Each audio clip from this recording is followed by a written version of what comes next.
Huwag kang magsalita, babala ng kasambahay sa milyonaryo, at ang sandaling iyon ang nagpabago sa lahat. Hindi pa kailanman nakaramdam ng takot si Marcelo Buenaventura ng ganito. Ang mayamang 52 anyos na sanay na siyang may kontrol at nagbibigay ng utos sa daan-daang empleyado ay biglang naging walang magawa. Hinila siya ng kaniyang kasambahay na si Corazon papailalim sa ingranding marmol na hagdan sa loob ng kaniyang marangyang mansyon sa Santa Fe. Nakadikit ng mahigpit ang kamay niyang may guwantes sa bibig niya. May mga boses na hindi niya kilala na umalingaw-ngaw mula sa entrada ng bahay. Lumapit si Corazon at pabulong na nagsalita sa kaniyang tainga. Pakiusap po, Mr. Marcelo, manahimik kayo. Hindi nila dapat malaman na nandito kayo. Nakita ni Marcelo ang matinding takot sa maitim nitong mga mata. Isang bagay na hindi niya pa kailaman nakita kay Corazon. Sa 4 na buwan nitong pagtatrabaho sa kanyang bahay, palagi itong tahimik, mabilis kumilos at propesyonal. Hindi ito nagtatanong at hindi nagkakamali. Pero ngayon, parang ibang tao na siya. Narinig mo yon? Sigaw ng isang paos at mabagsik na boses mula sa sala. Nakadiin ang katawan ni Corazon kay Marcelo at ramdam niyang nanginginig ito. Lalo pang humigpit ang kamay nito sa kaniyang bibig at napansin niyang basa ang dilaw nitong guwantes sa malamig na pawis. Hindi ko yata nakikitang may tao rito, mukhang walang laman, sagot ng isa pang boses, mas bata. Sigurado ka, akala ko may nakita akong gumalaw. Sinubukan ni Marcelo na kumilos pero mariing umiling si Corazon. Sumilip ang kayumanggi nitong buhok mula sa ilalim ng puting takip ng kasambahay. Sa unang pagkakataon sa buong buhay niya, napagtanto niyang umaasa siya ng lubusan sa ibang tao. Ang makapangyarihang negosyanteng namamahala sa 3 pabrika at mahigit 1,000 empleyado, ngayon ay nagtatago. At ang nagpoprotekta sa kanya ay ang kaniyang kasambahay. Parang bumagal ang oras. Palakas ng palakas at papalapit ng papalapit ang mga yabag habang patuloy ang pagtatalo ng mga boses. Kahit hindi maunawaan ni Marcelo ang sinasabi nila, nakatuon pa rin ang mga mata ni Corazon sa kanya, parang tahimik na nakikiusap na huwag siyang gagalaw. Hayaan mo na! Wala siya rito, sabi ng isa sa mga lalaki, pero nandito yung kotse niya sa garahe kahapon. Baka umalis siya kasama ng iba.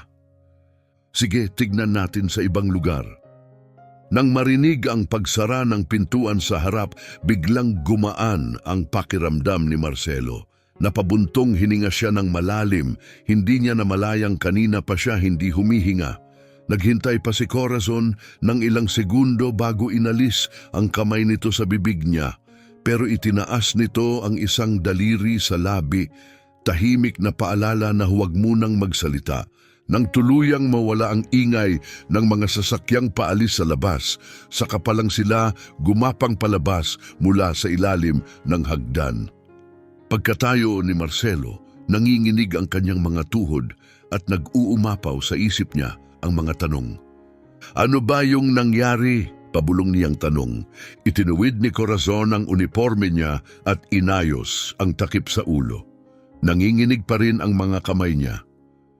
Hindi ko po maipapaliwanag ngayon, Mr. Marcelo, mahina nitong sabi. Pakiusap, kailangan ninyo akong pagkatiwalaan. Pagkatiwalaan ka? Pasigaw niyang sabi, nakalimutang kailangan nilang tumahimik. May mga pumasok sa bahay ko at kung umasta ka parang matagal mo na akong kilala.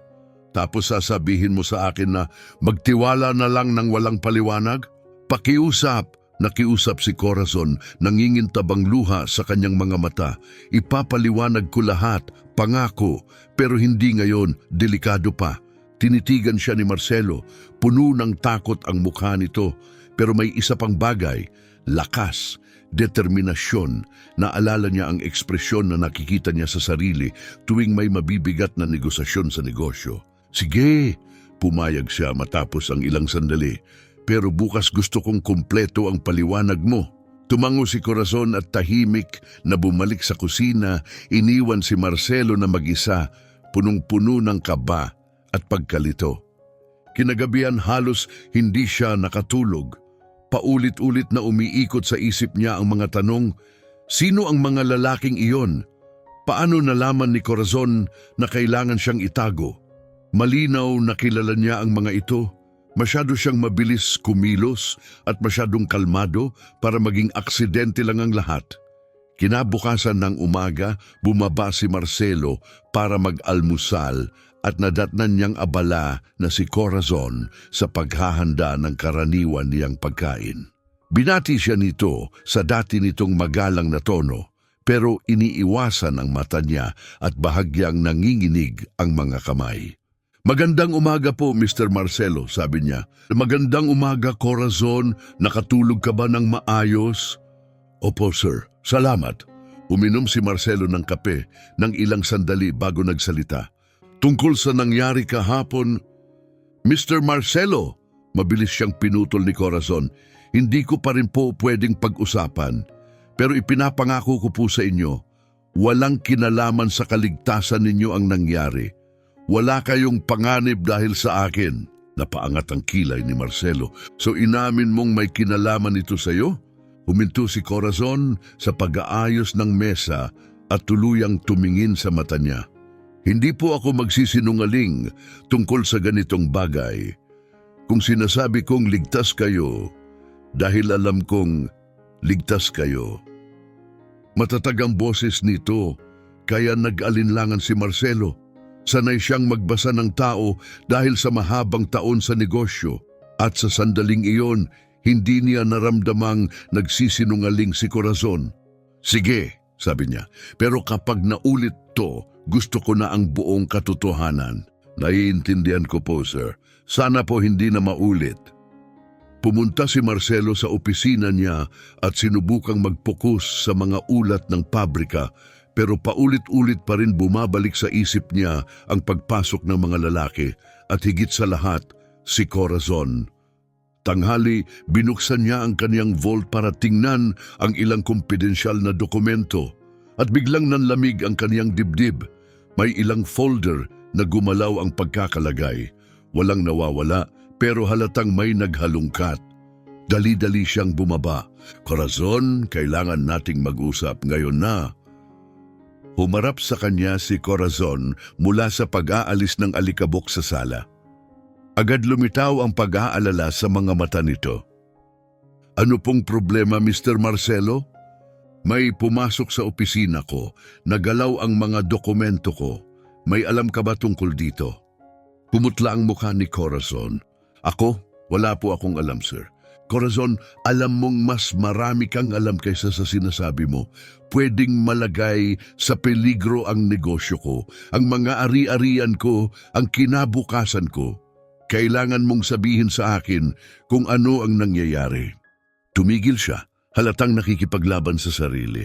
Mr. Marcelo, sinasabi ko po hindi ko kayo sasaktan, pero may mga bagay na hindi ko pwedeng ipaliwanag. Hindi pa. Bakit hindi pa? Dahil maaari nitong ilagay sa panganib ang mga taong mahal ko. Nabigla si Marcelo, may sakit sa boses niya, tunay na sakit para sa isang lalaking yumaman dahil sa pagiging mapagduda, bigla niyang naramdaman na gusto niyang maniwala sa kanya. Pamilya ba niya ang pinoprotektahan niya? Tahimik na tumango si Corazon, hindi na makapagsalita pa. Kung nag-e-enjoy kayo sa kwentong ito, siguraduhing pindutin ang like button at mag-subscribe sa channel. Malaking tulong ang bawat suporta para makapagpatuloy kaming maghatid ng ganitong mga kwento. Ngayon, balik tayo sa kwento. Dahil hindi pa rin mapakali, bumalik si Marcelo sa kaniyang opisina. Pero alam niyang hindi siya makakapag-focus hanggat wala siyang sagot. Kaya ginawa niya ang isang bagay na hindi pa niya kailanman nagawa. Kumuha siya ng pribadong investigador para alamin ang nakaraan ni Corazon.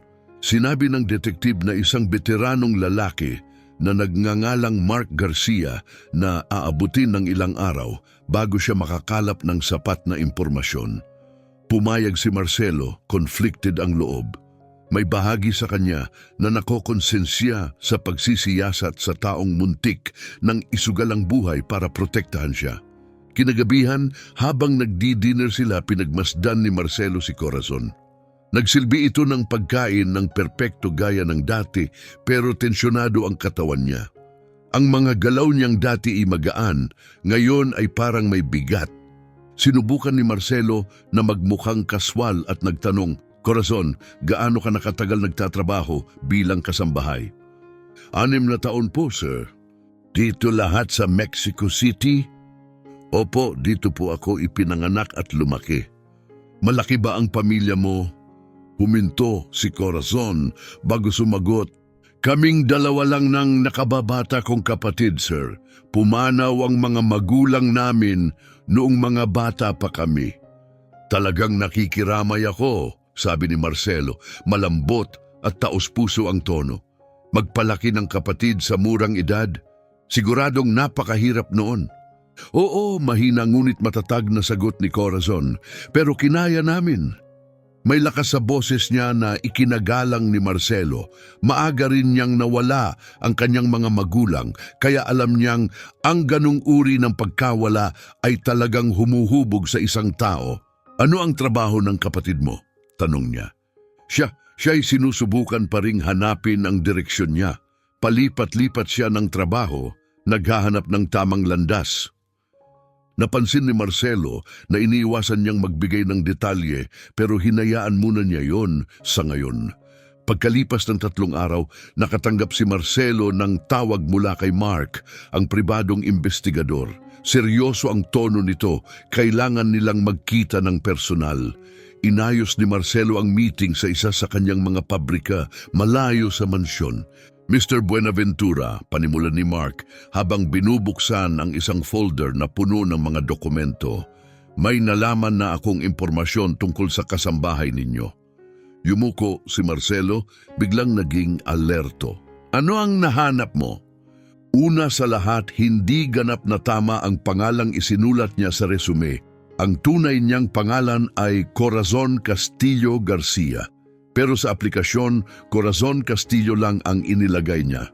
Malamang para mas mahirap siyang matrace at mahukay ang kanyang background. Nanikip ang sikmura ni Marcelo. "Tuloy mo! May nakababata siyang kapatid na lalaki, si Ricky Garcia, 25 taong gulang. At ito ang problema, malubha ang utang niya. Malaki ang utang niya sa mga loan shark." Nanikip ang dibdib ni Marcelo habang bumabagsak ang bigat ng katotohanan. Magkano ang utang? Humigit kumulang 80,000 piso at mabilis pang lumalaki dahil sa interes. Ang hula ko, yung mga lalaking pumasok sa bahay ninyo ay mga naniningil at hinahanap si Corazon dahil hindi na nila mahanap ang kapatid niya. Napahilig si Marcelo sa upuan, tahimik na sinisip-sip ang bawat salita. "May iba pa ba akong dapat malaman? Wala akong nakitang criminal record si Corazon, malinis ang employment record niya. Nagtrabaho na siya sa ilang bahay at maganda ang mga reference. Sa lahat ng nakita ko, mukhang mabuti siyang tao. Nadamay lang sa masamang sitwasyon dahil sa kapatid niya."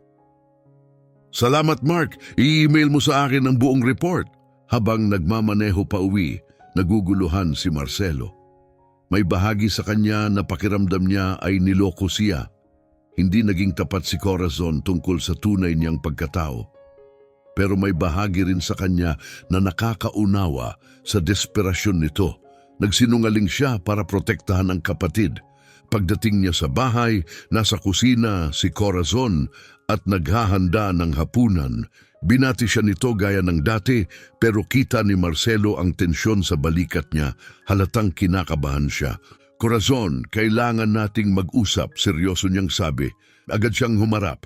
Puno ng takot ang mga mata niya. "Opo, Mr. Marcelo?" "Alam ko na ang tungkol kay Ricky at sa mga utang niya."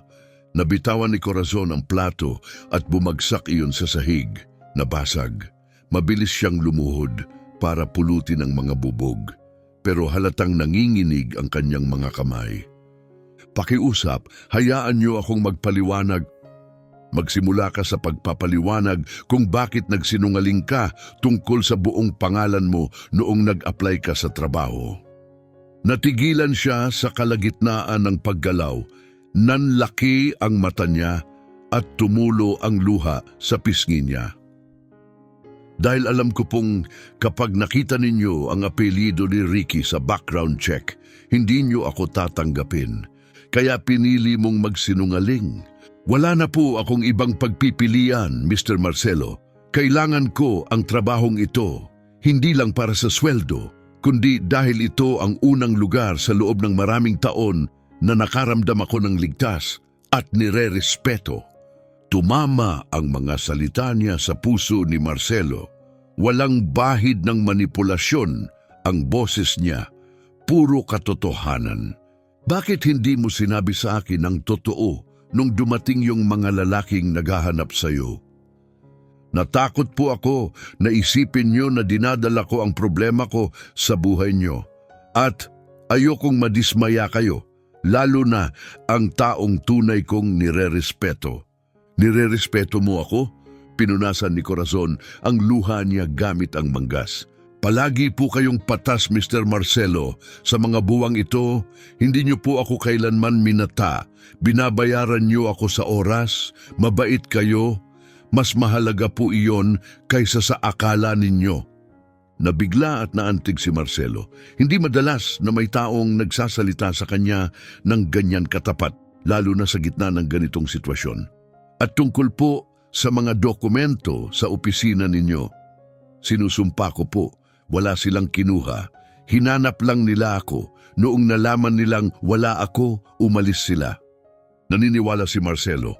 Wala siyang naramdamang alinlangan sa paraan ng pagsasalita niya. Corazon, naiintindihan mo namang hindi ko pwedeng hayaan ang mga delikadong tao na basta na lang pumapasok sa bahay ko. Alam ko po, kung gusto niyo po akong tanggalin, mauunawaan ko. Tumayo siya roon, kalmado kahit patuloy ang pagagos ng luha. Kita ni Marcelo na handa siyang tanggapin ang magiging desisyon niya. Pero ang tindig niya, ang katahimikan niya, may dignidad. Hindi kita tatanggalin, sabi ni Marcelo. Ano po? Pero kailangan nating humanap ng paraan para maayos ang sitwasyon ng kapatid mo. Hindi ko pwedeng hayaan na bumalik dito ang mga loan shark. Napatigil si Corazon, halatang nagulat, saka biglang napuno ng pasasalamat. Aayusin ko po, pangako hindi na sila lalapit sa inyo. Paano? Magre-resign ako, aalis kami ni Ricky sa syudad. Sa ganon, susundan nila kami at hindi na pupunta rito. Hindi, mariing sabi ni Marcelo, hindi maayos ng pagtakas ang problema. Hahabulin lang nila kayo ng hahabulin. Kung ganon, ano po ang dapat kong gawin? Tanong niya halatang overwhelmed. Ako na ang bahala, may maiisip ako. Kinagabihan halos hindi na naman nakatulog si Marcelo. Paulit-ulit bumabalik sa isip niya si Corazon at ang kapatid nito. Sa unang pagkakataon matapos ang maraming taon, tunay siyang nag-alala sa kinabukasan ng ibang tao. Pagsapit ng umaga, nakagawa siya ng desisyon. Isang desisyong hindi niya inaasahang gagawin niya.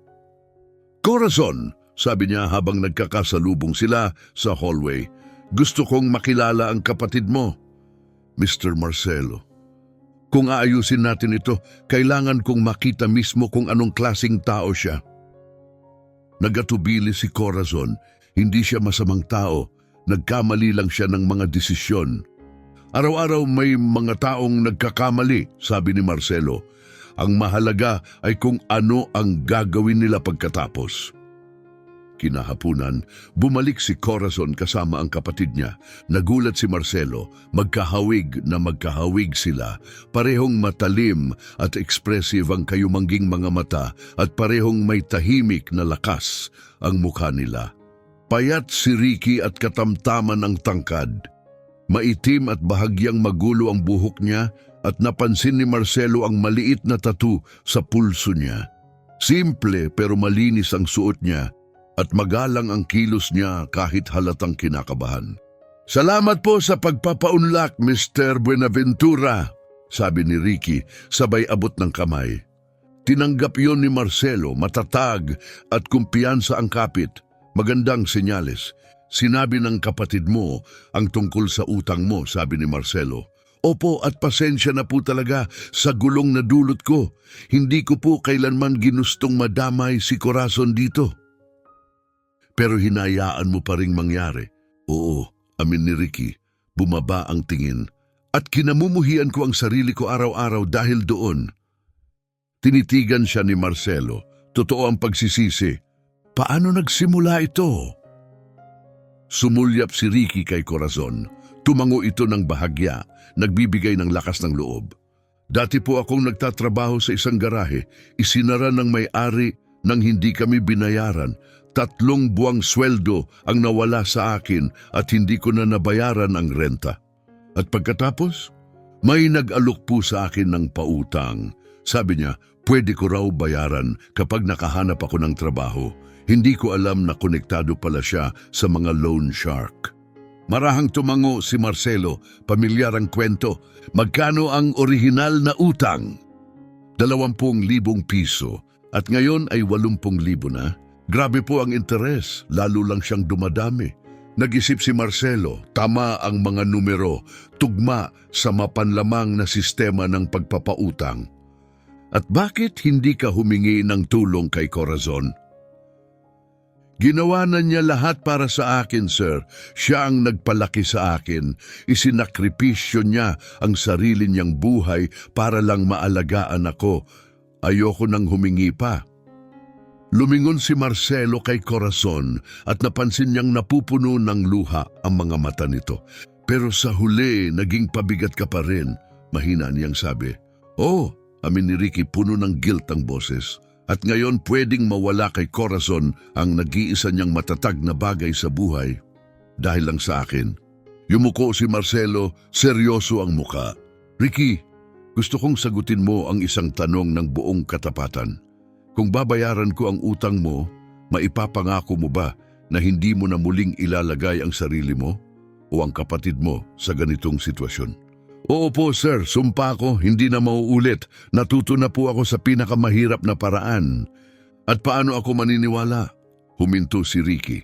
Pagkatapos, dinukot niya ang lumang pitaka sa bulsa. Mula roon, kumuha siya ng isang lumang litrato at iniabot kay Marcelo.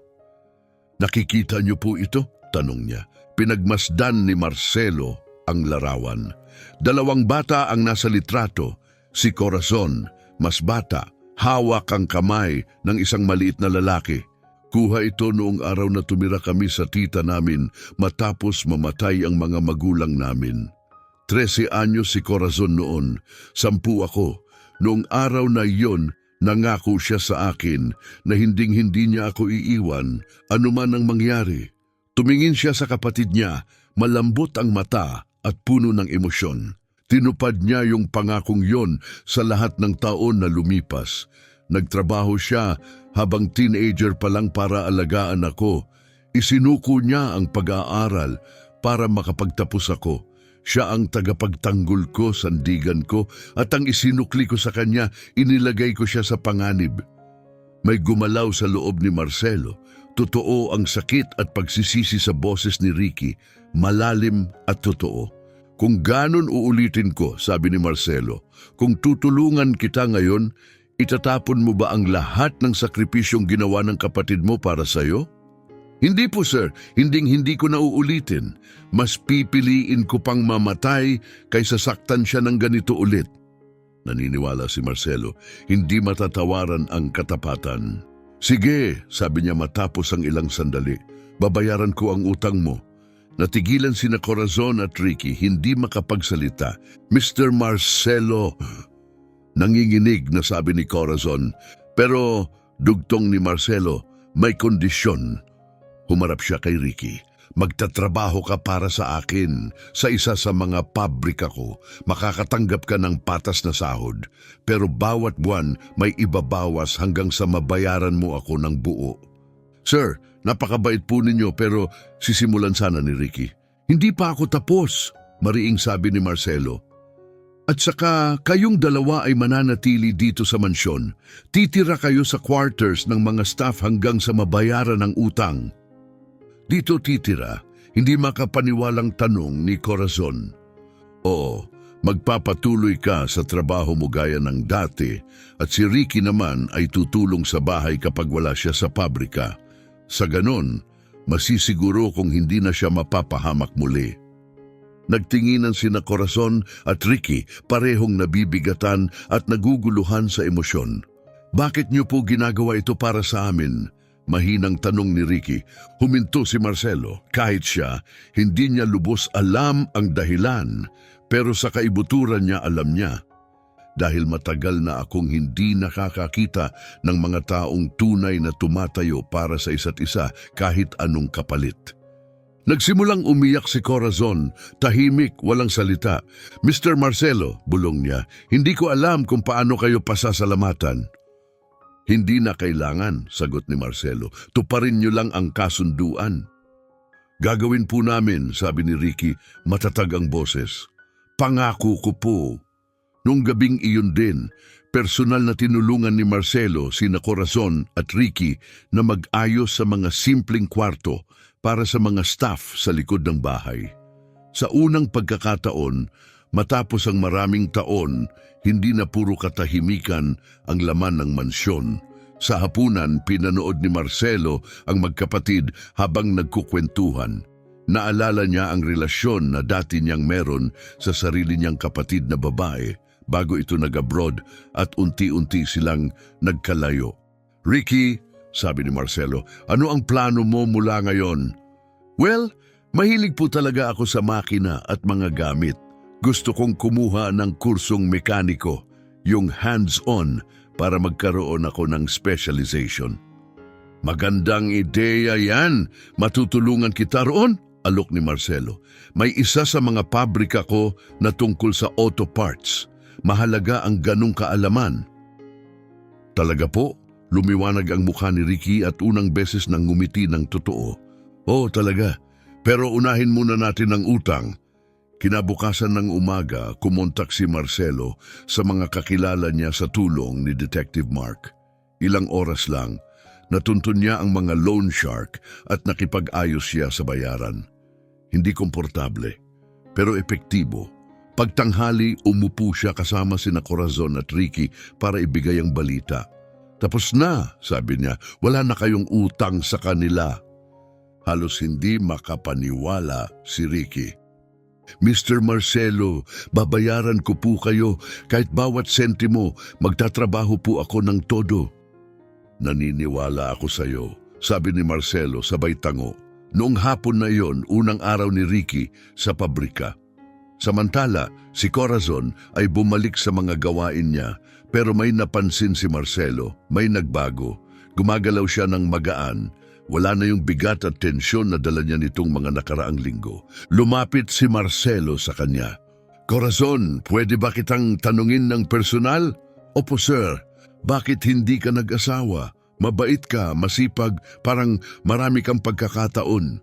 Sandaling natigilan si Corazon gulat sa tanong. Hindi ko po talaga naisip. Ang dami kong taon na inalagaan si Ricky kaya walang natirang espasyo para sa ibang bagay.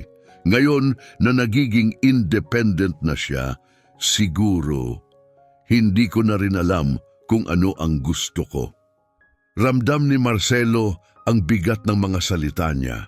Sobrang dami niyang ibinigay sa iba, hindi man lang niya naisip ang sarili niyang buhay. Sa tingin ko, panahon na para magsimula kang mag-isip para sa sarili mo, mahina niyang sabi. Kinagabihan, habang nagre-review si Marcelo ng mga kontrata sa opisina, narinig niyang may halakhak mula sa kusina. Na-curious siya, kaya bumaba siya para tignan kung ano ang nangyayari. Doon, nakita niya si Ricky na tinuturuan si Corazon maglaro ng baraha. Simple lang na sandali, pero pinuno nito ang bahay ng init na hindi niya naramdaman sa loob ng maraming taon. Pwede ba akong sumali? Tanong niya mula sa pinto. Tumingala si Corazon, nagulat pero nakangiti. Oo naman po, Mr. Marcelo. Tinuturuan ako ni Ricky maglaro ng mus. Mos, ang tagal ko nang hindi nakakapaglaro niyan. Umupo si Marcelo sa mesa sa kusina. Isang lugar na halos hindi niya ginagamit kundi para sa mabilisang kain. Sa loob ng isang oras, naglaro silang tatlo at nagtawanan. Sa unang pagkakataon, walang tawag tungkol sa negosyo, walang stress sa boardroom, totoong usapan lang. Sa mga sumunod na linggo, nagkaroon ng bagong ritmo ang mansyon. Si Ricky ay araw-araw nagtratrabaho sa pabrika at umuuwing sakto tuwing gabi. Si Corazon naman ay nagpapatuloy sa pag-aalaga ng bahay. Pero may kapayapaan na sa kilos niya na wala noon. Napansin ni Marcelo na nag-i-enjoy siya na may kasama sa hapunan. Magaan ang mga usapan nila ni Corazon at Ricky, totoo, at napakalayo sa malamig na meeting na nakasanayan niya. Isang gabi, nagsalita si Ricky habang kumakain sila. Mr. Buenaventura, sabi ng supervisor sa pabrika, okay daw po ang trabaho ko. Nag-alok pa nga siya ng extra hours ngayong weekend. Magaling, Ricky. Nagugustuhan mo ba ang trabaho? Opo, gusto ko talaga. At ang ganda ng team. May isa pong guy na si Manuel. 20 taon na siya doon. Siya po ang nagtuturo sa akin. Ngumiti si Marcelo. Kilala niya si Manuel. Isa yun sa pinakamaaasahan niyang empleyado. Kung ganun sa pinakamagaling ka natututo. Pagkatapos, si Corazon, medyo nag-aalangan, ay nagtanong, "Pwede po ba akong magtanong, Mr. Marcelo?" "Siyempre, bakit po kayo mag-isa sa napakalaking bahay? Hindi po ba kayo nag-asawa?" Nagatubili si Marcelo. Iyon ang tanong na bihirang may lakas ng loob magtanong sa kanya. "Nag-asawa ako sa matagal na." "Ano po ang nangyari?" tanong ni Ricky. "Sinabi niyang mas mahal ko ang trabaho ko kaysa sa kanya," sagot ni Marcelo. "At hindi siya nagkamali."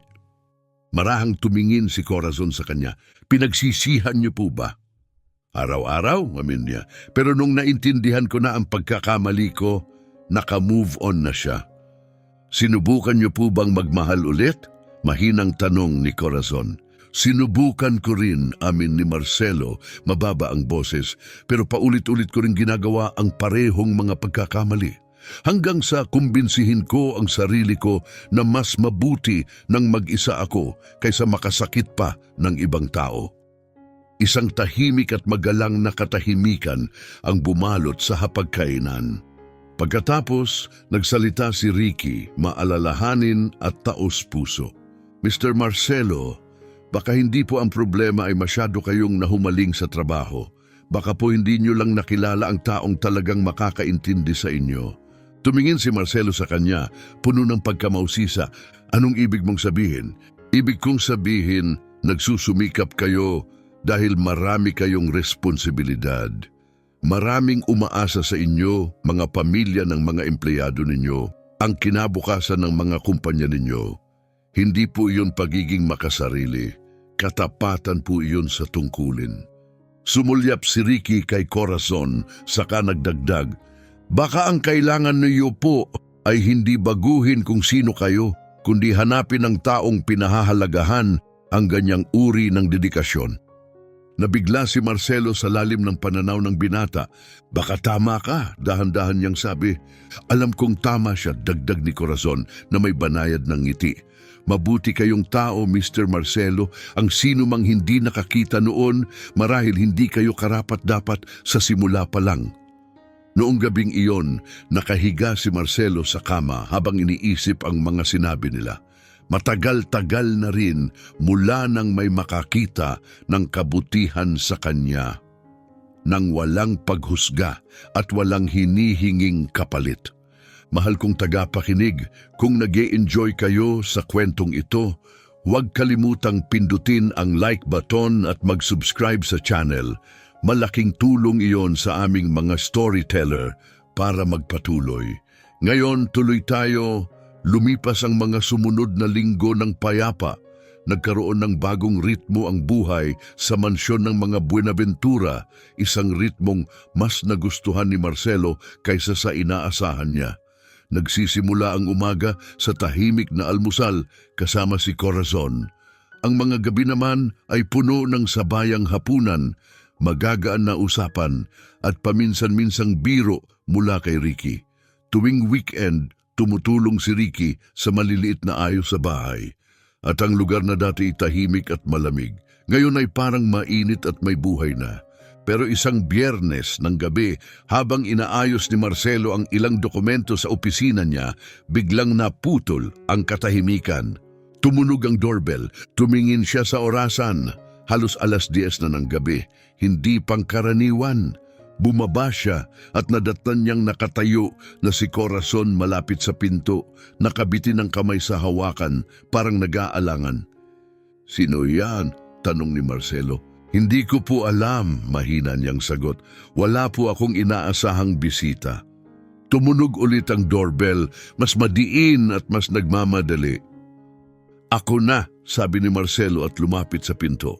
Sumilip siya sa peephole at nakita ang isang batang babae na hindi niya kilala, pero may kung anong pamilyar sa hitsura nito. Binuksan niya ang pinto at parang gumuho ang mundo sa ilalim niya. "Dad!" Natigilan si Marcelo, nakatayo roon, halatang pagod at halos wala ng lakas. Si Chloe, ang anak niya. Mas matanda na ang itsura nito, pagod ang mukha at buntis na buntis. Sa isang kamay, hawak nito ang maliit na maleta at may bakas pa ng tuyong luha sa pisngi. "Chloe," pabulong niyang sabi, "at hindi ko na po alam kung saan pa pupunta." Hindi makagalaw si Marcelo, tuluyang nanlumo. Sa likod niya, dahan-dahang lumapit si Corazon. "Gusto niyo po bang maghanda ako ng kahit ano?" Mahinahon niyang tanong. Hindi makapag-isip ng maayos si Marcelo. "Please, Dad," nanginginig ang boses ni Chloe. "Kailangan ko ng tulong. Wala na akong ibang mapuntahan." Marahang ipinatong ni Corazon ang kamay niya sa braso ni Marcelo. "Bakit hindi po natin siya dalhin sa sala?" Mabait niyang mungkahi. "Maghahanda po ako ng tsaa." Doon muling natauhan si Marcelo. Oo, tama. Pasok ka." Dahan-dahang pumasok si Chloe. Hawak pa rin ng mahigpit ang maleta. Tumingin siya sa paligid na parang hindi siya kabilang, na parabang banyaga sa kanya ang mansyon. "Umupo ka," sabi ni Marcelo. Itinuturo ang sofa. Tahimik na nawala si Corazon papuntang kusina. Umupo sina Marcelo at Chloe sa katahimikan ng matagal. Parehong hindi alam kung paano magsisimula. Kailan ang due date ng baby?" tanong ni Marcelo sa wakas. "2 buwan pa," sagot niya habang inilalagay ang kamay sa tiyan. "At yung ama?" Yumuko si Chloe at tumingin sa sahig. Umalis siya agad nung nalaman niyang buntis ako. Napapikit si Marcelo at nanikip ang panga. Galit na galit siya sa ideyang iniwan ang anak niya, pero pinigilan niya ang sarili. "Bakit hindi ka lumapit sa akin ng mas maaga?" Nabasag ang boses ni Chloe. "Kasi ang huli mong sinabi sa akin, babalik lang daw ako kapag kailangan ko ng pera. At ngayon, heto ako. Pinatutunayan kong tama ka." Napapikit si Marcelo. Naalala niya ng malinaw ang away nila. Matindi. Iniwan ni Chloe ang kursong business para sundan ang sining. At sa galit niya noon, nakapagsalita siya ng mga salitang masakit at hindi na mababawi. "Chloe, hindi ko sinasadya yon. Sinadya mo," bulong niya. "At tama ka, akala ko kaya kong sundan ang pangarap ko at maging matagumpay na artista. Pero ngayon, wala na akong pera, mag-isa at buntis." Sa sandaling iyon, bumalik si Corazon, dala ang tray na may tsaa at cookies. "Naisip ko pong makakatulong ang mainit na tsaa," malambot niyang sabi habang inilalapag ang tray sa mesa. "Salamat," sabi ni Chloe, nagulat sa kabaitan. Pinagmasdan sila ni Marcelo. Hindi nagtanong si Corazon, tumulong lang siya, tahimik at maingat. "Dad?" tanong ni Chloe matapos ang ilang higop. "Sino siya?" "Si Corazon, ang kasambahay ko," panimula ni Marcelo. Pero sumingit si Corazon. "Ako si Corazon. Ikinagagalak ko pong makilala kayo," sabi niya na may ngiti. "Ako rin," taus-pusong sagot ni Chloe. Napansin ni Marcelo na tila kumalma ang anak niya sa presensya ni Corazon. Chloe, may matutuluyan ka ba? Umiling si Chloe. Sa murang hotel lang ako tumutuloy, pero naubusan ako ng pera kahapon. Kung ganon, dito ka natitira, agad na sabi ni Marcelo. Dad, ayoko nang, wala nang usapan, ito ang tahanan mo. Napuno ng luha ang mga mata ni Chloe. Sinira ko ang lahat, di ba? Tumayo si Marcelo at marahang niyakap siya, unang yakap nila sa loob ng 5 taon. Hindi anak, hindi mo sinira ang lahat. Aayusin natin to, magkasama. Tahimik na nakatayo si Corazon, malapit sa kanila, labis na naantig. Naalala niya ang sariling buhay kasama si Ricky, ang mga hirap, ang takot at ang pag-asang dala ng hindi pagsuko sa isang taong mahal mo. Maghahanda po ako ng guest room, mahina niyang sabi. Salamat Corazon, sabi ni Marcelo. Pagkaalis ni Corazon, umupo si Marcelo sa tabi ng anak niya. Sabihin mo sa akin ang lahat. Ano ang nangyari sa loob ng 5 taon? Pinunasan ni Chloe ang mukha niya at nagsimulang magkwento. Pagkatapos ng away natin, tumira ako sa kaibigan ko. Nagsimula akong magbenta ng mga painting ko sa art fair. Nung una, okay naman. At pagkatapos, nakilala ko si Jose. Tumutugtog siya ng gitara sa banda. Sinabi niyang naiintindihan niya ako. Sabi niya, pareho kaming mga nangangarap. Maingat na nakinig si Marcelo kahit humihigpit ang mga kamay niya sa pangalan. Kailan mo nalaman na buntis ka? 2 buwan na ang nakalipas. Nung sinabi ko sa kanya, bigla siyang nawala, nagpalit ng numero, umalis sa apartment. Wala akong paraan para mahanap siya. Nanlamig ang sikmura ni Marcelo pero pinanatili niyang kalmado ang sarili.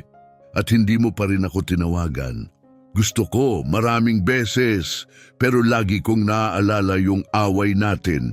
Natakot akong itakwil mo ulit ako.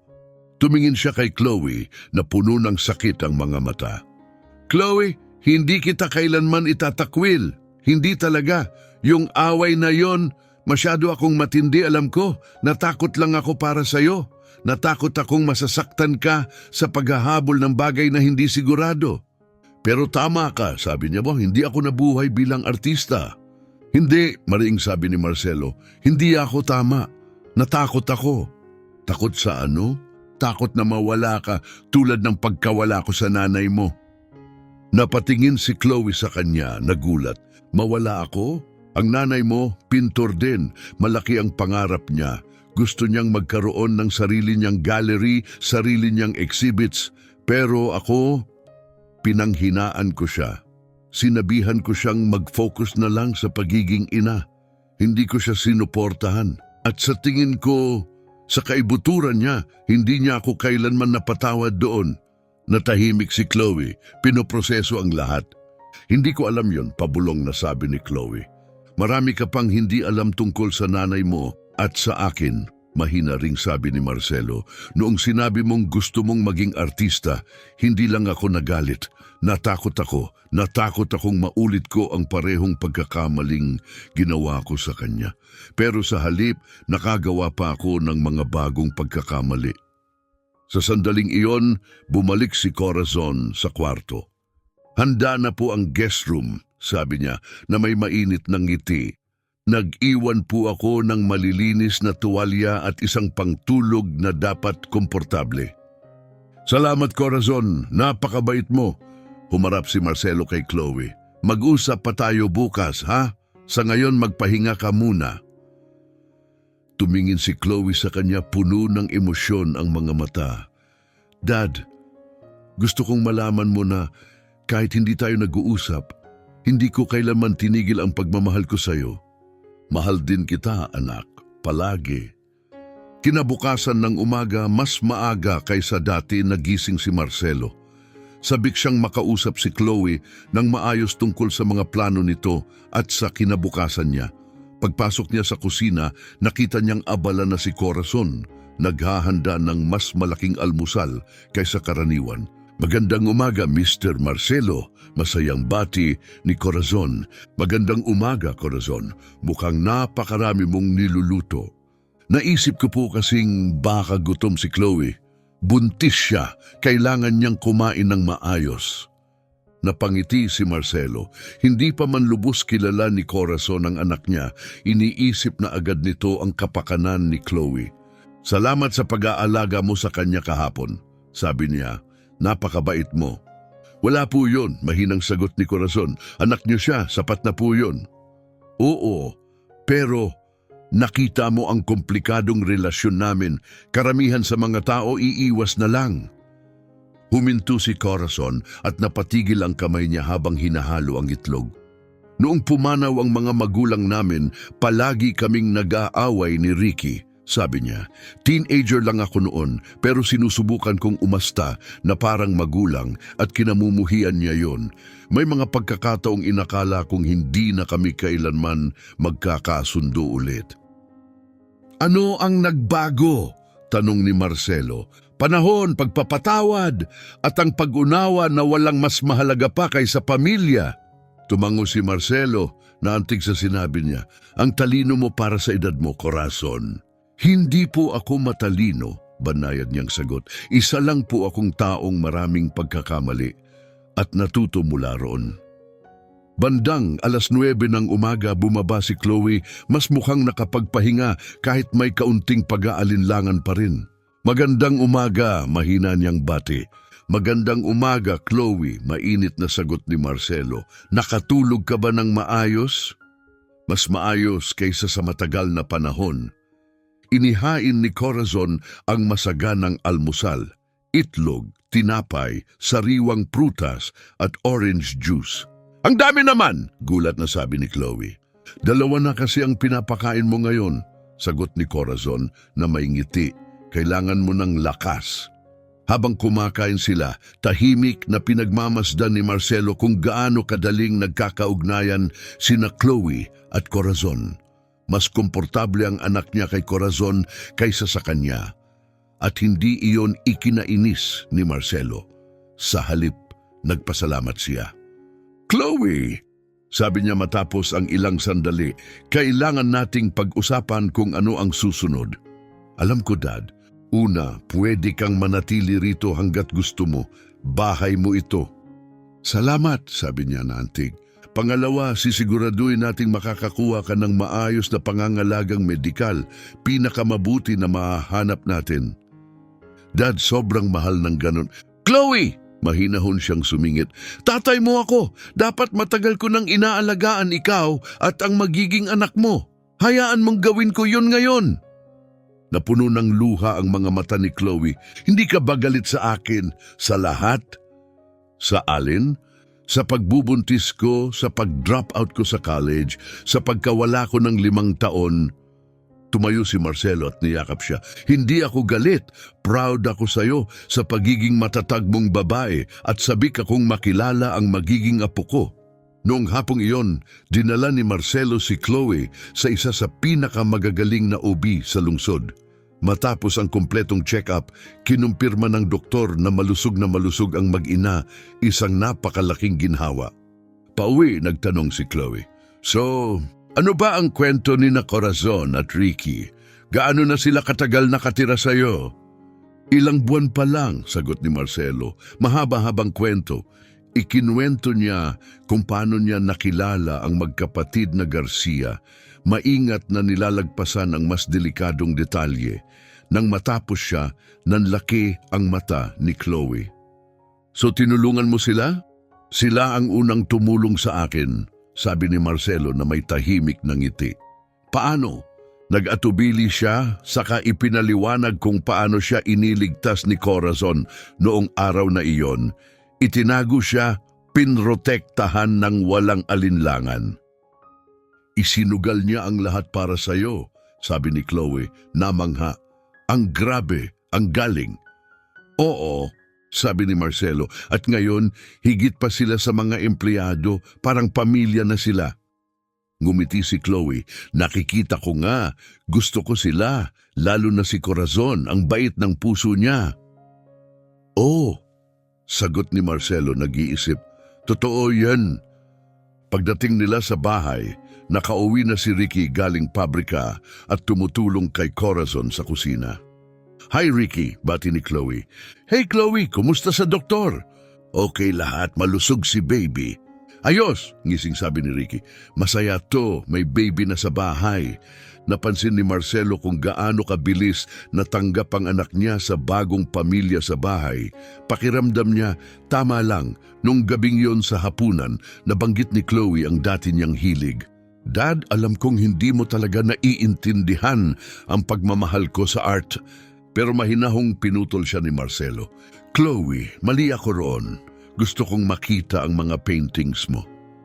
"Ha, talaga?" "Oo, totoo. May dala nga akong ilan. Pwede ko bang ipakita pagkatapos ng dinner?" "Siyempre." Pagkatapos kumain, umakyat si Chloe at bumalik dala ang ilang canvas. Nagtipon sina Marcelo, Corazon at Ricky sa sala habang isa-isa niyang inilatag ang mga ito.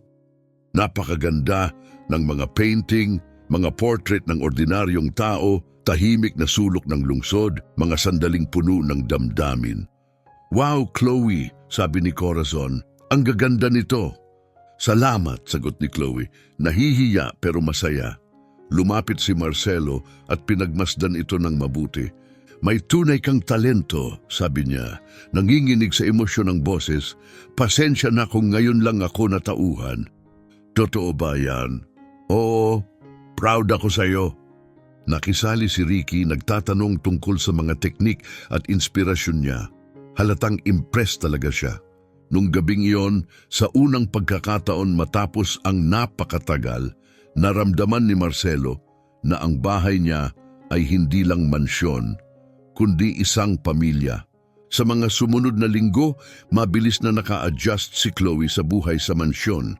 Tinutulungan niya si Corazon sa maliliit na bagay, nagpipinta sa hardin at unti-unting bumabalik ang kumpiyansa niya. Napansin ni Marcelo kung gaano kalaki ang nabago ng presensya niya sa bahay. Mas marami ng usapan, mas maraming tawa, mas may init sa bawat kwarto. Isang hapon, nadatnan niya sina Chloe at Corazon na malalim ang kwentuhan sa sala, parehong nakangiti at kalmado. "Anong pinag-uusapan niyo?" tanong niya na may ngiti. Kinukwento ni Corazon kung paano niya pinalaki si Ricky mag-isa, sabi ni Chloe. "Ang galing, sobra. Si Corazon talaga ang incredible," dagdag ni Chloe. "Magpalaki ng baby mag-isa bilang single mom, siguradong napakahirap." "Ikaw ang matapang," sagot ni Corazon. "Ginagawa mo ito ng mag-isa at kailangan ng lakas ng loob yon." Umupo si Marcelo sa tabi nila, naantig sa eksena. "Chloe," malumanay niyang tanong, "naiisip mo na ba kung ano ang gusto mong gawin pagkatapos ipanganak ang baby?" Nag-aalinlangan si Chloe. "Hindi pa, Dad. Nakakatakot talaga. Hindi ko alam kung paano ko haharapin lahat." "Hindi ka mag-isa," sabi ni Corazon. "Andyan ang dad mo at kami. Ganon ng pamilya. Nandyan para sa isa't isa." Tumango si Marcelo. "Tama si Corazon. May suporta ka sa lahat ng kailangan mo." Kinagabihan sa hapunan, mukhang may iniisip si Ricky. Pagkatapos, nagsalita siya na parang may magandang ideya. "Chloe, bakit hindi ka mag-host ng exhibition ng mga paintings mo?" "Exhibition?" kabadong tawa ni Chloe.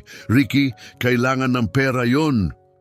Kailangan mo ng mga kakilala, isang lugar at pera," alanganing sabi ni Chloe. "Paano kung dito mismo sa mansyon natin gawin ng exhibition?" mungkahi ni Ricky. "May malaking hall si Mr. Marcelo na hindi naman ginagamit. Ayusin natin yon. Mag-imbita tayo ng mga bisita at maghain ng konting pampagana." Napaangat ang kilay ni Marcelo, nagulat pero naengganyo. Mabilis siyang nagustuhan ng ideya. "Ricky, napakagaling ng naisip mo." "Sandali, seryoso ka ba, Dad?" tanong ni Chloe, halos hindi makapaniwala. "Sobrang seryoso. Bakit hindi natin gawin ang unang art exhibition mo bago pa ipanganak ang baby?" Napuno ng emosyon ang mata ni Chloe. "Gagawin mo talaga yon para sa akin." "Siyempre," masayang sabi ni Corazon, "karangalan naming tulungan ka." "Pero wala akong koneksyon sa art world dito." Mahina at nag-aalangan si Chloe. Wala akong kahit isang kilalang gallery owner sa Mexico City. Nag-isip si Marcelo sandali. May mga kakilala akong posibleng interesado, mga kaibigan, business contacts, at pwede rin nating i-promote online. Mabilis kumalat ang balita kapag may pakialam ang mga tao. Ngumiti si Chloe habang tumutulo ang luha, parang panaginip. Kung ganon gawin nating totoo, mariing sabi ng ama niya. Ang mga sumunod na linggo ay punong-puno ng abala. Sumikap sina Corazon at Ricky na gawing elegante at parang tunay na gallery ang pangunahing hall ng mansyon. Ginamit ni Marcelo ang mga koneksyon niya para mag-imbita ng art collectors, matagal ng kliyente at malalapit na kakilala. Unti-unting lumaki ang ingay at interes. Si Chloe nagliliwanag sa saya ay maingat na pinili ang pinakamagaganda niyang paintings at gumawa pa ng ilan para sa event. Isang linggo bago ang malaking gabi, tumunog ang telepono ni Marcelo at may pangalang hindi niya inaasahan ang lumitaw sa screen. Janet! Napatalo ng puso niya. Si Janet ang dating asawa niya at ina ni Chloe. Sinagot niya ang tawag. Janet, hello? Nabalitaan kong nakatira si Chloe sa'yo. Nag-atubili si Marcelo. Oh, paano mo nalaman? May kaibigan akong nakita ka sa OBGYN clinic. Sabi niya, iba raw ang itsura mo. Si Chloe buntis, di ba? Napabuntong hininga si Marcelo. Oo, buntis siya. May katahimikan. Bakit hindi mo sinabi sa akin? Sa tingin ko, mas mabuting si Chloe ang tanungin mo, sagot niya. Pwede ko ba siyang makausap? Nag-isip si Marcelo. Matapos ang hiwalayan, lumipat si Janet sa Guadalajara at matagal nang lumayo kay Chloe. Janet, maayos ang lagay ni Chloe dito. Ayokong ma-stress siya, lalo na ngayon. Naiintindihan ko, mahina niyang sabi, pero nanay pa rin niya ako. Alam ko, ganito. May art exhibition siya sa lalong madaling panahon. Una niyang exhibition. Baka magandang pagkakataon yon para magkausap kayo ulit kung papayag siya. Exhibition? Parang nabigla si Janet. Nagpipinta pa rin siya? Hindi siya tumigil at magaling siya. May mahabang katahimikan sa kabilang linya. Marcelo, gusto kong naroon. Kakausapin ko si Chloe at ipapaalam ko sa'yo. Kinagabihan, sinabi ni Marcelo sa anak niya ang tungkol sa tawag. Hindi agad sumagot si Chloe. Tahimik siyang nag-isip. Ano sa tingin mo? Tanong ni Marcelo sa wakas. Sa tingin ko, dapat sa akin galing ang desisyon. Oo, sa'yo. Dad, pwede ba kitang tanungin? Kahit ano. Mahal mo pa ba si Ma'am? Napakurap si Marcelo na bigla. Hindi, ibig kong sabihin, mabilis na dagdag ni Chloe. Gusto ko lang malaman kung nag-aaway pa rin kayo kapag magkasama kayo.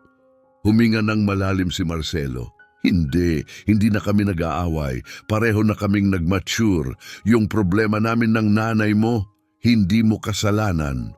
Tumango si Chloe. Kung ganon sabihin mo pwede siyang pumunta, pero ipaalala mo, ayoko ng drama sa show ko. Napatawa si Marcelo. Huwag kang mag-alala, sisiguraduhin kong malinaw yon. Dumating ang gabi ng exhibition ng mas mabilis kaysa sa inaasahan ng lahat. Kakaiba na ang itsura ng mansyon. Ang pangunahing hall ay napakagandang inayos. May malambot na ilaw at malilinis na puting panel kung saan nakadisplay ang 20 sa pinakamahuhusay na obra ni Chloe. May eleganteng hors d'oeuvres at mahigit 50 bisita ang napuno ang hall. Napakaganda ni Chloe sa navy blue na bestidang bumagay sa lumulobo niyang tiyan. Halatang kinakabahan siya pero nagliliwanag siya sa pagmamalaki. Salamat, Dad! Sabi niya habang mahigpit na niya yakap si Marcelo. Sa lahat! Hindi, sagot niya habang yakap siya. Salamat sa iyo dahil pinayagan mo akong ipakita kung gaano kakahalaga sa akin. Lumapit si Corazon, kumikinang ang aura sa simpleng itim na bestida na tahimik na binili ni Marcelo para sa kanya. Handa na po ang lahat, sabi niya. Dumarating na ang mga unang bisita. Isang malaking tagumpay ang event. Humanga ang mga bisita sa mga obra ni Chloe at nagtatanong ng makabuluhang mga tanong. Ilang paintings ang nabenta sa loob lang ng unang oras. Tumayo si Marcelo sa gilid, pinapanood ang anak niyang nagliliwanag. Ikinukwento nito ang proseso niya, inspirasyon, pangarap, at mukhang siya na mismo ang kumpiyansang artistang matagal na niyang gustong maging. Pagkatapos, bandang 9:00, dumating si Janet. Agad siyang nakilala ni Marcelo, binago siya ng panahon, pero elegante pa rin, matikas pa rin. Nakasuot siya ng dark green na bestida at may dalang maliit na bouquet ng bulaklak. "Janet," bati ni Marcelo. "Marcelo," mahinang sagot niya, "salamat at pinayagan mo akong pumunta." "Nandoon si Chloe," sabi ni Marcelo, itinuturo ang grupong nakapalibot sa mga painting. Napuno ng luha ang mga mata ni Janet habang pinapanood ang anak niya. Pagkatapos, tumawid siya sa gitna ng hall. "Sophie," lumingon si Chloe at biglang nagbago ang ekspresyon niya. "Mom." Nagyakapan sila, ina at anak, muling nagtagpo. Walang salita, luha at pagpapatawad lang. Tahimik na nakatayo si Marcelo sa malapit, labis na naantig. May marahang dumampi sa braso niya, si Corazon. "Okay lang po kayo?" Mahina niyang tanong. "Sa totoo lang," sabi niya, nakatingin pa rin sa muling pagkikita. "Okay, masaya ako para kay Chloe." "At para sa sarili niyo?" Tumingin siya kay Janet na ngayon ay humahanga sa mga painting ni Chloe. "Pakiramdam ko ni payapa," sabi niya. "Sa unang pagkakataon, may kapayapaan akong nararamdaman kapag nakikita ko siya." Ngumiti si Corazon. "Napakagandang bagay po noon." "Corazon, salamat. Ang laki ng naitulong mo para maging posible ang gabing ito." "Hindi niyo po kailangang magpasalamat, espesyal si Chloe. Karapat dapat siyang magkaroon ng gabing ganito." Tumango si Marcelo habang pinapanood si Corazon na magiliw at maayos na nakikihalubilo sa mga bisita. Hindi niya kailangan ng mamahaling alahas o designer na bestida. May likas na elegansya sa kanya kahit ganon lang. Nang matapos ang event at umalis na ang huling bisita, nagtipon ang pamilya sa sala. "Chloe," sabi ni Ricky, punong-puno pa rin ng excitement, "nakabenta ka ng 8 paintings. Astig yun." "Oo nga," ngiting sagot ni Chloe. "Sapat para makapagsimulang mag-ipon para sa baby." "Hindi lang amazing," sabi ni Janet, "mas higit pa sa inaasahan ko ang gawa mo." "Salamat, Ma'am." Tahimik na nakinig si Marcelo. Ang tensyon na dati ay palaging nasa paligid nila ay tila nawala na. Humarap si Janet sa kanya. "Salamat, Marcelo, dahil binigyan mo siya ng pagkakataong hindi ko nagawa." "Pareho tayong nagkamali," sagot niya, "pero mas maayos na tayo ngayon. Yon ang mahalaga." Nanatili si Janet sa isang hotel malapit doon sa loob ng 3 araw. Sinamantala ang oras para makabawi at makapag-reconnect kay Chloe. Nagulat si Marcelo dahil wala na siyang galit, nostalgia na lang, malambot na alaala ng isa pang buhay na tahimik nang lumipas. Sa huling araw ni Janet sa syudad, humiling siyang makausap si Marcelo ng pribado. "Marcelo, pwede ba kitang tanungin ng personal?" "Siyempre, si Corazon, ang kasambahay mo, kayo ba ay may relasyon?" Nabigla si Marcelo sa tanong. "Anong ibig mong sabihin?" "Kilala kita ng mahigit 2 dekada at hindi pa kita nakitang tumingin sa isang tao gaya ng pagtingin mo sa kanya." Halatang nalito si Marcelo. "Paano ba ako tumitingin sa kanya?" "May pag-aalaga, may paghanga at may pagmamahal." "Janet, hindi kita inaakusahan. Sinasabi ko lang, halata sa kahit sinong nanonood. Mahal mo siya." Natahimik si Marcelo, pinoproseso ang sinabi niya. Kahit totoo man yon, sabi niya sa wakas, komplikado. Dahil sa trabaho niya, dahil sa estado sa buhay, nag-atubili siya. At iba pang dahilan. Ngumiti si Janet parang alam na ang sagot. Marcelo, palagi kang proud at matigas ang ulo, pero huwag kang magpakatanga. Kung may taong nagpapasaya sa'yo, huwag mong hayaang pigilan ka ng isang bagay na walang saysay tulad ng status para manatili sa kanya. Noong gabing iyon, matapos bumalik si Janet sa Guadalajara, gising na gising si Marcelo sa kama, paulit-ulit na binabalikan sa isip ang naging usapan nila. Posible nga bang totoo? Nahulog na nga ba ang loob niya kay Corazon? Naisip niya kung paano ngumiti si Corazon kay Ricky tuwing masigla itong nagkukwento tungkol sa trabaho niya, kung paano niya inalagaan si Chloe na parang tunay na pamilya, at kung paano niya laging naaalalang dalhan siya ng kape sa paborito niyang timpla kahit hindi niya hinihingi. Paano niya hindi napansin yon agad? Pagkatapos ng hapunan, nakita niya si Corazon na mag-isa sa kusina, tahimik na naghuhugas ng mga plato. Corazon, pwede ba kitang tulungan? Lumingon ito at ngumiti ng mainit. Napakabait niyo po, Mr. Marcelo, pero malapit na po akong matapos. Pero binaliwala ni Marcelo ang pagtutol niya. Kumuha siya ng tuwalya at nagsimulang magpunas ng mga pinggan sa tabi niya. Corazon, pwede ba kitang tanungin ng personal? Opo, sir. Masaya ka ba rito? Sandali siyang natigil, nakababad ang kamay sa mabulas na tubig sa kadahan-dahang humarap sa kanya. Opo, Mr. Marcelo, sobrang saya ko po. Bakit? Siguro gusto ko lang makasiguro. Minsan iniisip ko kung itong setup natin, yung paraan ng pamumuhay natin, hindi ba ito medyo kakaiba para sa inyo? Kakaiba sa anong paraan? Yung nakatira sa bahay ng amo, ang lapit sa pamilya, hindi ito yung normal na trabaho. Marahang ngumiti si Corazon. Mr. Marcelo, halos buong buhay ko, naghahanap ako ng isang bagay na hindi ko pa alam na kailangan ko pala. Isang lugar kung saan nirerespeto ako, kailangan minamahal. Dito natagpuan ko yon, si Ricky, sa wakas bumubuo na ng kinabukasan, si Chloe, nabubuhay ang pangarap niya, at kayo, nag-atubili siya. Kayo po, naging napaka-espesyal niyo sa akin. Espesyal sa anong paraan? Yumuko si Corazon, bahagyang namula ang pisngi. Kayo po ang taong hinahangaan ko, ang taong sobra kong pinapahalagahan. Gustong magtanong pa ni Marcelo, gustong sabihin ang nararamdaman niyang unti-unting nabubuo. Pero may pumigil sa kanya, baka takot, baka pag-aalinlangan.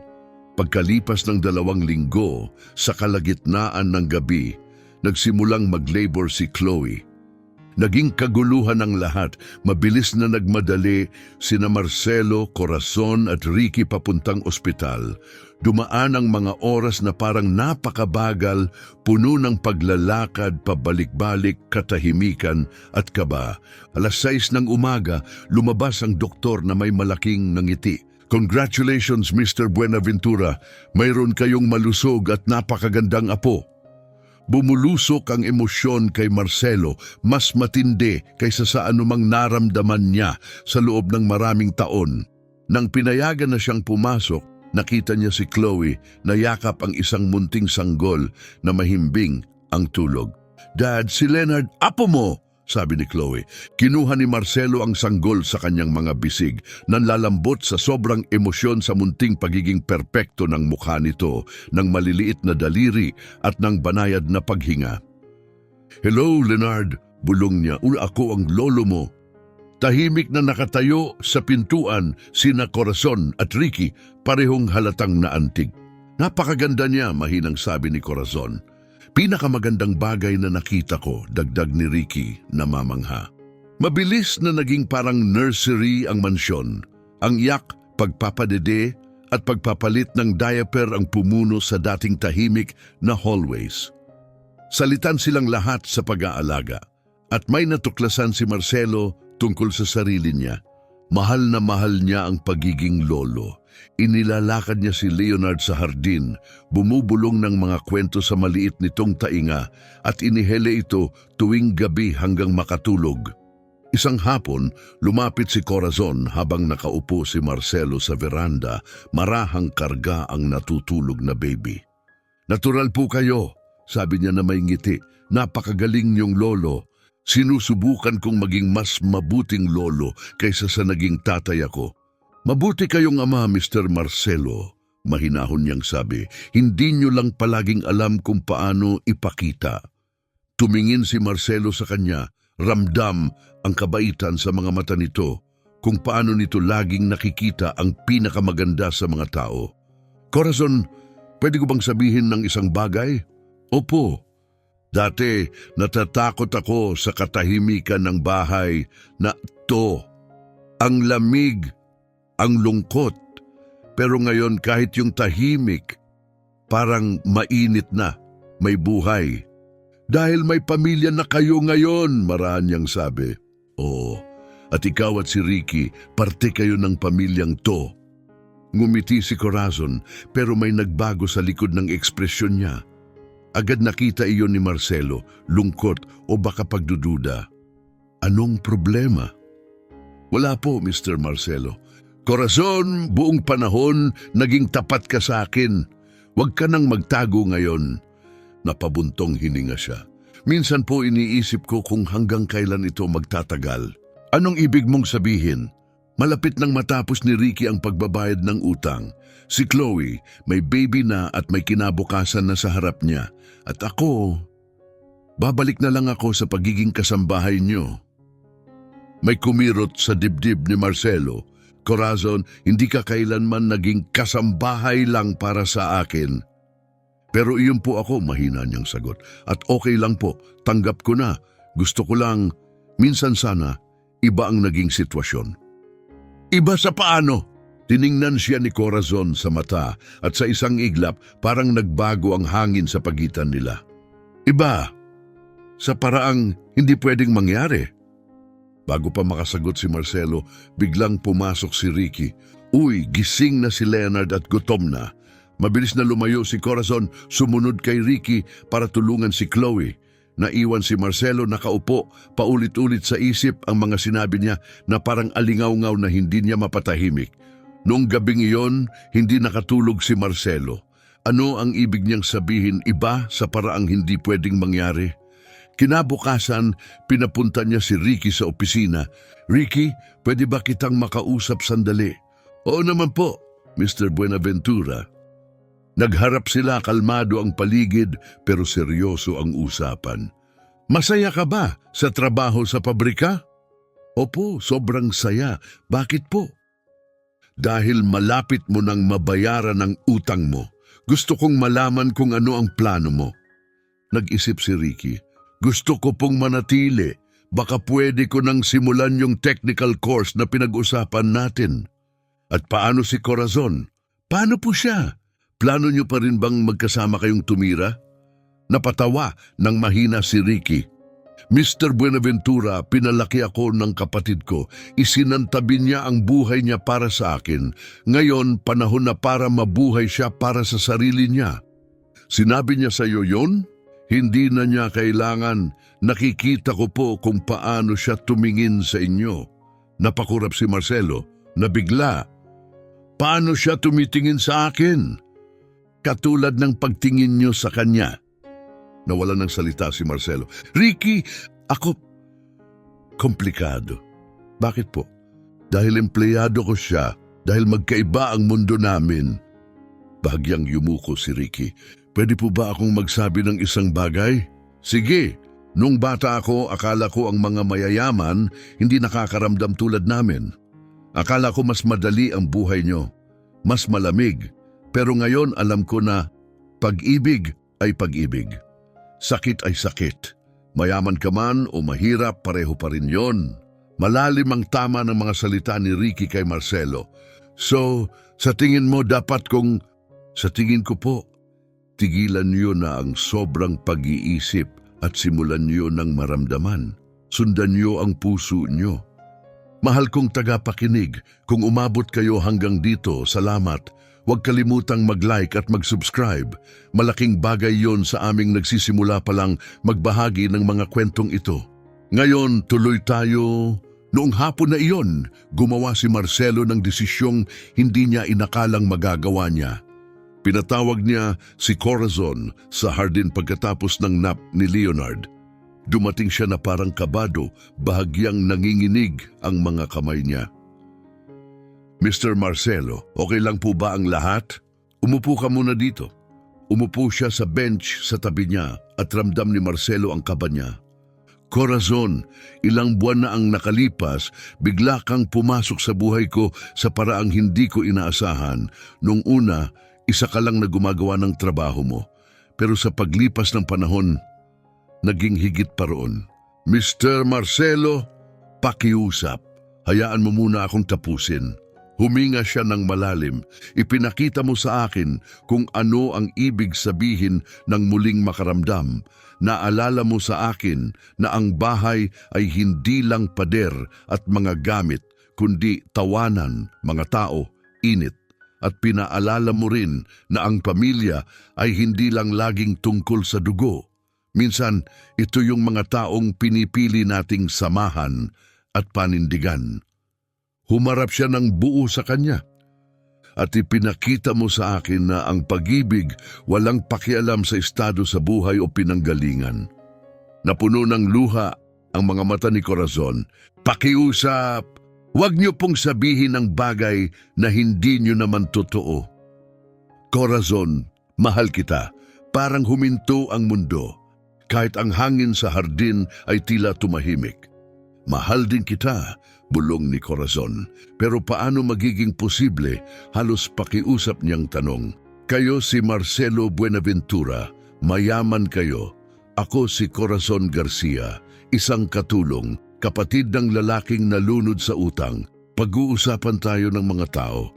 Sasabihin nilang nilapitan ko kayo dahil sa pera niyo. Corazon! Banayad na sabi ni Marcelo, hindi ka pumasok sa buhay ko dahil sa pera o dahil sa ambisyon. Lumapit ka para protektahan ako noong pinakamahina ako. Isinugal mo ang lahat para lang maging ligtas ako. Kung hindi yon pag-ibig, hindi ko na alam kung ano. Napuno ng luha ang mga mata ni Corazon. Marcelo, natatakot ako. Takot sa ano? Takot na baka hindi ako sapat para sa'yo. Na mapapahiya kita sa harap ng mayayaman mong kaibigan na pag-uusapan tayo ng mga tao. Inabot ni Marcelo ang mga kamay niya at hinawakan iyon ng mahigpit. Corazon, tumingin ka sa akin. Tumingin siya sa mga mata ni Marcelo sa kabila ng luha. Ikaw ang pinakamatapang, pinakawalang pag-iimbot at pinakamapagmahal na babaeng nakilala ko. Kung hindi nila yon makita, problema na nila yon, hindi mo problema. Pero paano ang reputasyon mo? Mahina niyang tanong. Anong sasabihin ng mga tao? Umiling si Marcelo. Sa loob ng maraming taon, sobrang pinahalagahan ko ang sasabihin ng iba. Hinayaan kong sirain ng takot na yon ang kasal ko at muntik ko pang mawala ang anak ko. Hindi ko nauulitin ang parehong pagkakamali. Hindi na rin kita mawawala dahil lang sa paghusga ng ibang tao. Pagkatapos, walang pag-aalinlangan, tumayo si Marcelo at lumuhod sa isang tuhod. Corazon Castillo Garcia, papakasalan mo ba ako? Napasinghap si Corazon, gulat na gulat.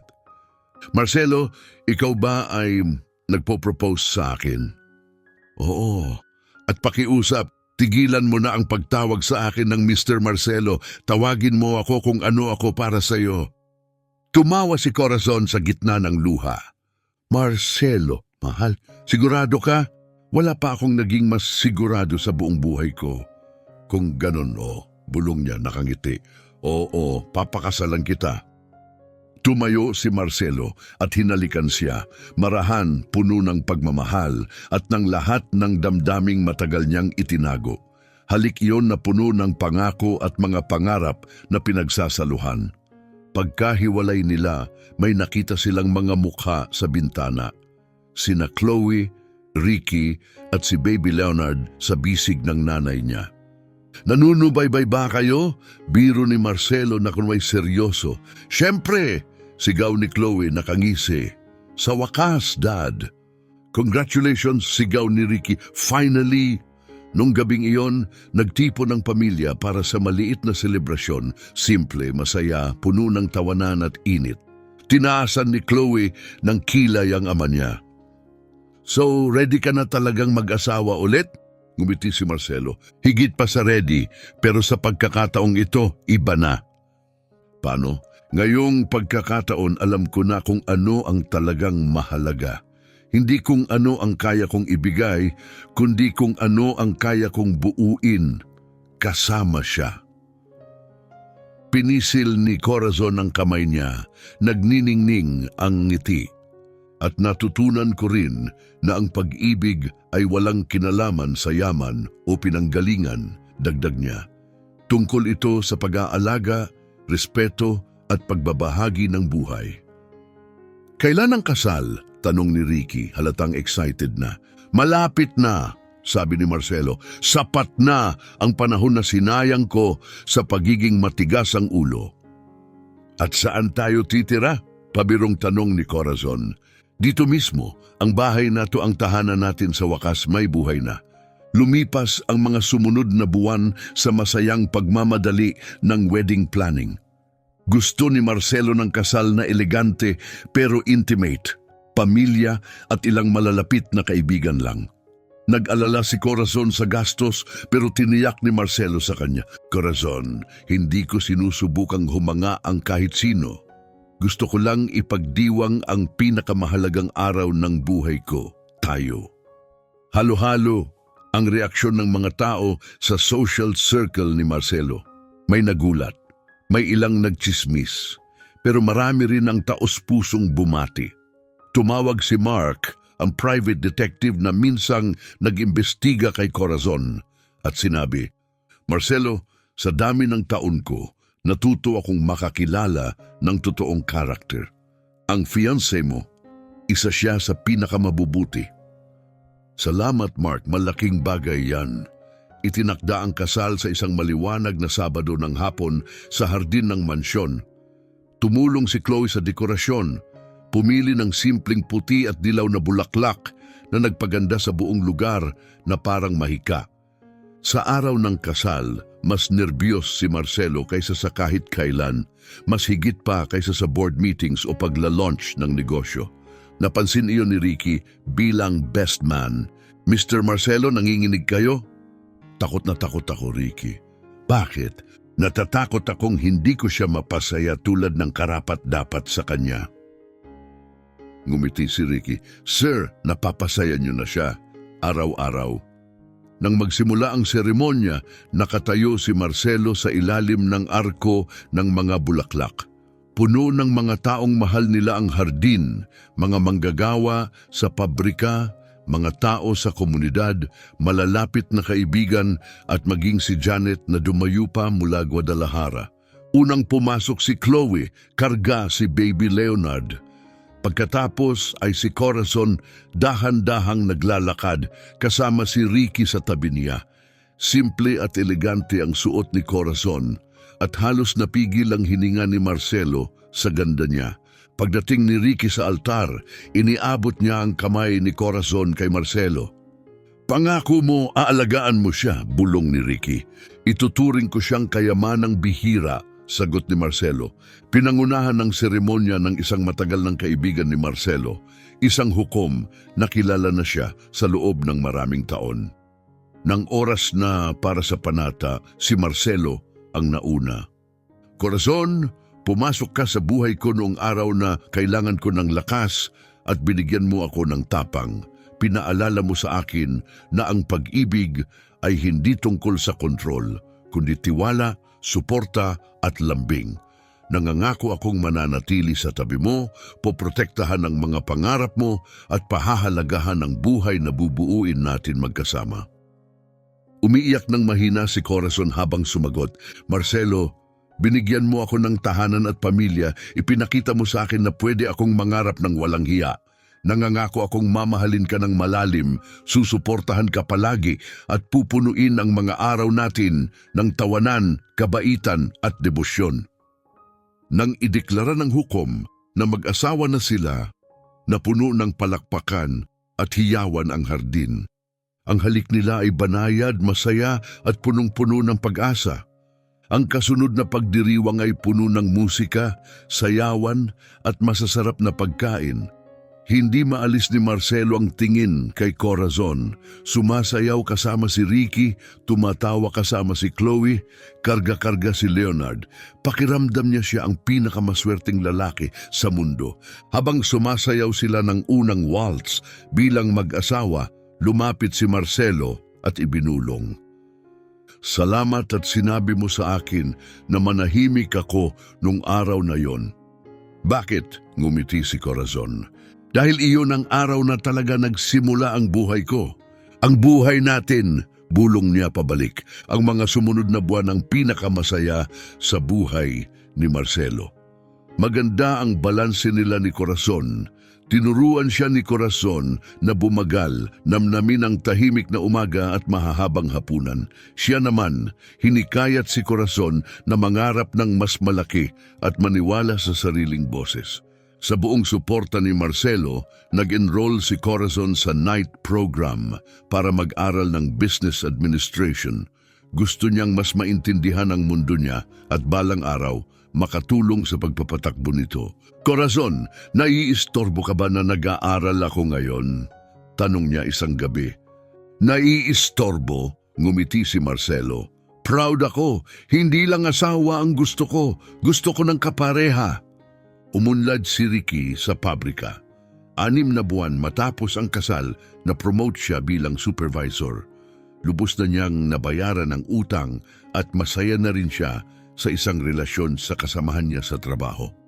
Marcelo, sabi niya isang araw, salamat sa pagkakataon, binago niyo ang buhay ko. Hindi, Ricky, pinaghirapan mo ang pagkakataon mo, binigyan lang kita ng espasyo para magawa mo. Nagkaroon si Chloe ng 2 matagumpay na exhibition. Lumaking napapalibutan ng pagmamahal si Leonard, kinukulit at sinuspoil ng lolo niya ni Tita Corazon at ni Tito Ricky. Eksaktong 1 taon matapos ang kasal, nasa hardin sina Marcelo at Corazon, pinapanood si Leonard na naglalakad ng unang hakbang nang humarap si Corazon kay Marcelo na may ningning ng ngiti. Marcelo, may sasabihin ako sa'yo. Ano yon, mahal? Buntis ako! Natigilan si Marcelo, hindi makapaniwala, tapos biglang napangiti ng malapad, binuhat siya sa tuwa. Totoo ba? Magkakababy tayo? Oo! Tawa ni Corazon, kumikislap ang mata. Masaya ka ba? Masaya? Parang lumulutang ako. Magkakaroon si Leonard ng pinsan o kapatid. Sabay silang nagtawanan, magkayakap sa ilalim ng mga punong minsang naging saksi sa simula ng kwento nila. Mahal kong tagapakinig, kung naantig ang puso mo sa kwentong ito, maglaan ka sana ng 1 segundo para mag-like at huwag kalimutang mag-subscribe. Malaking tulong ito para lumago kami at para maabot ng kwentong ito ang mas maraming taong nangangailangan ng kaunting pag-asa, kaunting pagmamahal at paalala na ang mga pangalawang pagkakataon ay pwedeng magtayo ng pinakamagagandang buhay. Hindi lang ito kwento ng pag-ibig, ito ay kwento ng pagbabago, ng pagpapatawad, ng pamilyang pinipili natin at ng tapang na muling isulat ang kwento natin kahit gaano pa man ito kahuli sa pakiramdam. At salamat sa pakikinig at hanggang sa susunod na kwento, manahimik, maging mabait at huwag tumigil maniwala sa pag-ibig. Sobrang tuwang-tuwa si Chloe nang marinig niya ang balita. At ibig sabihin niyan, magiging tiyuhin na naman ako, sigaw ni Ricky, halos tumatalon sa sobrang excitement. Sa buong pagbubuntis ni Corazon, naging napaka-asikasong at napaka-devoted ni Marcelo. Parang siya na ang pinakamaalagang asawa na maiisip mo. Natuto siya sa mga pagkakamali niya noon at determinado siyang hindi na palalampasin kahit isang sandali sa pagkakataong ito. Hindi mo naman kailangang tratuhin ako na parang salamin, pabirong reklamo ni Corazon tuwing nagmamadali si Marcelo para pigilan siyang magbuhat o gumawa ng gawaing bahay. Hayaan mo akong alagaan ka, sagot niya. Unang beses to, nakasama ako sa pagbubuntis mula umpisa. Hindi ka ba naroon nung ipinanganak si Chloe? Hindi gaya ng dapat yamin ni Marcelo. Lagi akong abala sa trabaho, iniiwan ko lahat kay Janet. Ngayon, gusto kong maging iba. At naging iba nga. Hindi niya pinalampas kahit isang appointment. Nagbasa siya ng mga parenting book. Siya mismo ang gumawa ng crib at inayos ang baby's room ng mas maingat kaysa sa anumang opisina na naitayo niya. Nang ipinanganak ang anak nilang babae, isang perpektong munting sanggol na kamukhang-kamukha ni Corazon, umiyak si Marcelo sa tuwa. "Hello, prinsesa ko!" bulong niya habang unang beses niya itong karga. "Ako ang daddy mo!" Pinanood siya ni Corazon, may luha sa mga mata. "Napakabuti mo ng ama," sabi niya. "Sinusubukan kong maging klaseng ama na karapat-dapat si Rosalie at yung klaseng ama na sanay meron si Chloe nung una." Ang tahanan ng Buenaventura Castillo, pinilit ni Marcelo na panatilihin ni Corazon ang apelido niya, ay punong-puno ng pagmamahal at tawanan. Si Leonard, 2 taong gulang na, ay sobrang mahal ang baby kasi niya. Si Chloe naman, nababalanse ang pagiging ina at ang art career niya. Si Ricky, ikinasal sa girlfriend niyang si Fernanda at matapos ang ilang buwang pagtira sa kanila, lumipat na rin sa sarili niyang bahay. Isang tahimik na gabi, 2 taon matapos ipanganak si Rosalie, pinapatulog ni na Marcelo at Corazon si Rosalie nang marahan niyang tanungin, "Marcelo, may pinagsisisihan ka ba?" Tumingin siya kay Corazon, nagulat. "Bakit mo natanong?" "Wala lang, naiisip ko lang." Huminto si Marcelo, nagmuni-muni. "Pinagsisisihan kong hindi kita nakilala ng mas maaga. Pinagsisisihan kong muntik ko nang mawala si Chloe dahil sa sobrang pride ko. Pinagsisisihan kong natagalan akong maunawaan kung ano ang talagang mahalaga sa buhay." "At ano ang hindi mo pinagsisisihan?" Ngumiti si Marcelo. "Hindi ko pinagsisisihan na kinuha kitang kasambahay. Hindi ko pinagsisisihan na tinulungan ko si Ricky. At lalong hindi ko pinagsisisihan na nahulog ang loob ko sa'yo kahit alam kong magiging komplikado." "Bakit hindi?" "Dahil ang pagmamahal sa'yo ang pinakamagandang desisyong nagawa ko." Niyakap niya si Corazon at pinanood nilang mahimbing ang tulog ni Rosalie. "Corazon," bulong niya, "naaalala mo ba yung araw na sinabi mong manahimik ako? Siyempre, iyon ang araw na nagbago ang lahat." "Para sa akin din. Kung maibabalik mo ang lahat," tanong ni Corazon, "may babaguhin ka ba?" Ngumiti si Corazon. "Wala, kahit yung sandaling tinakpan ko ang bibig mo." "Bakit?" "Kasi dun ko napagtanto na kaya kitang protektahan. Na hindi ka lang amo. Tao ka na pwede kong alagaan." Hinagka ni Marcelo ang noo niya. "Mahal na mahal kita, higit pa sa kayang sabihin ng salita. Mahal din kita." 5 taon matapos ang di malilimutang araw ng katahimikan, nagdaos ng malaking party ang pamilyang Buenaventura Castillo para ipagdiwang ang ika-5 kaarawan ni Leonard. Puno ang mansyon ng mga lobo, musika at masayang kaguluhan habang nagtatakbuhan ang mga bata sa hardin. Nakatingin si Marcelo sa lahat, punong-puno ang puso. Si Chloe ngayon ay isang respetadong artista, nakikipagkwentuhan sa ibang magulang. Si Ricky ngayon ay factory manager, naglalaro kasama ang mga pamangkin. Si Corazon na nakapagtapos ng business degree at naging partner ni Marcelo sa ilang ventures, ang nag-oorganisa ng mga laro para sa mga bata. Si Rosalie, 3 taong gulang na, ay mausisa, matalino at mapagmahal. Siya ang between sa bawat silid na pasukan niya. Tinatawag ni Leonard si Marcelo na Grandpa Beto at si Corazon naman ay Aunt Cami. Pinaghahalo ang nakaraan at kasalukuyan ng buhay nila sa sarili niyang inosenteng bersyon ng pamilya. Lumapit si Corazon sa tabi ni Marcelo at niyakap siya sa baywang. "Anong iniisip mo?" tanong niya. "Kung gaano kalaki ang pagbabago," sagot niya, "at kung gaano kaganda ang pagbabagong yun." Hinila niya si Corazon palapit at ibinulong, "Salamat." "Para saan?" "Sa pagliligtas mo sa akin, sa pagturo mo kung ano talaga ang pag-ibig, sa pagbibigay mo sa akin kay Rosalie, sa pagdadala mo ng pamilya mo sa pamilya ko, sa pagtulong mong maging lalaking matagal ko nang gustong maging.